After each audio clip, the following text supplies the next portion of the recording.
Itu dia kaya lebih tu lah. Supply là nó chạy ra. Nó chạy ra mà đi đi tu lah.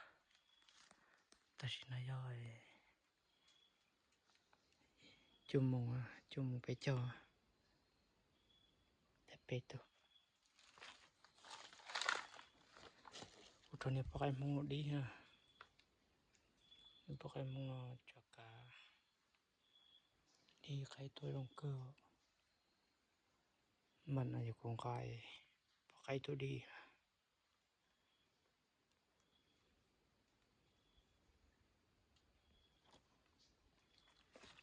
Supply nó số.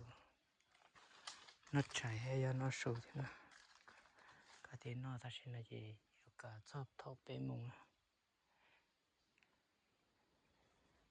Trong bộ lúa số chắc cô cái cô là nhớ trời dân đô đê nó.